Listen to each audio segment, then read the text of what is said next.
রামকৃষ্ণ ব্যায়াম শিক্ষা সংঘের পুজো ৭৬তম বর্ষ। পুজোর থিম উষ্ণায়নের ওপর। এবারে রামকৃষ্ণ ব্যায়াম শিক্ষা সংঘের পুজো ৭৬তম বর্ষে পা দিল। বহু পুরনো উপযোগগুলির মধ্যে এই পুজোটিও রয়েছে। এবার তাদের পুজোর থিম উষ্ণায়নের ওপর। জোর কদমে চলছে মণ্ডপ সজ্জার কাজ। এ বিষয়ে পুজোর একজন উদ্যোক্তা জানিয়েছেন, উষ্ণায়নের ওপর তাদের পুজো মণ্ডপের থিম। তবে আবহাওয়া সঠিক না থাকার কারণে তাদের কাজ কিছুটা হলেও থমকে গিয়েছিল। এখন দিনরাত এক করে তারা কাজ করছেন। খুব দ্রুত তাদের পুজো মণ্ডপের কাজ সম্পন্ন হবে বলে জানিয়েছেন তারা।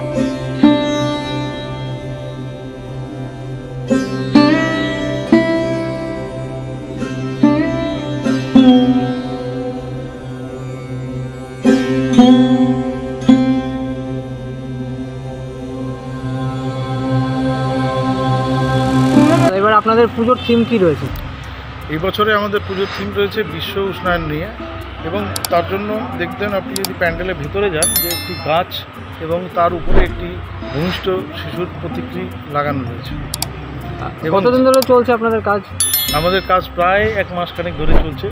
কাজ আমাদের সম্পূর্ণ হয়ে যেত, কিন্তু যেহেতু এবছরের প্রাকৃতিক দুর্যোগ এবং বন্যা কিছু কিছু জায়গায় মেদিনীপুর দিকে হয়ে যাওয়াতে আমাদের কারিগরদের একটু সমস্যায় পড়তে হয়, তার জন্য এই কাজটা ডিলে হয়েছে। এবং আমাদের শিলিগুড়ির শহরের যে আবহাওয়া, তাতেও তো বৃষ্টি বাদল লেগেই রয়েছে, সেই জন্যই আমাদের কাজ একটু ডিলে হচ্ছে। আশা করছি 7-8 তারিখের মধ্যে আমরা কাজ সম্পন্ন করতে পারবো। আচ্ছা, এবারে থিমটা আরেকবার যদি আমাদের বলেন খুব ভালো হবে। কিসের উপর থিমটা আমাদের যেটা এই বছরে রয়েছে বিশ্ব উষ্ণায়ন নিয়ে।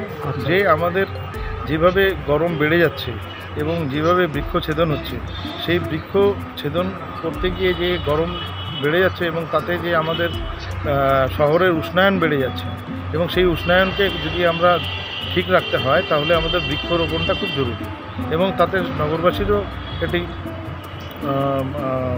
প্রয়োজন যাতে তারা চারিদিকটা পরিবেশকে রক্ষা করার জন্য বৃক্ষরোপণ করেন। সেইটা মাথায় রেখেই আমাদের এবছরের থিম যে একটি গাছের উপরেই, আপনি প্যান্ডেলে গেলে দেখতে পাবেন যে গাছের উপরেই আমাদের মূলত একটি থিম রয়েছে। আপনার নামটা বলুন। আমার নাম প্রসেনজিৎ বসু।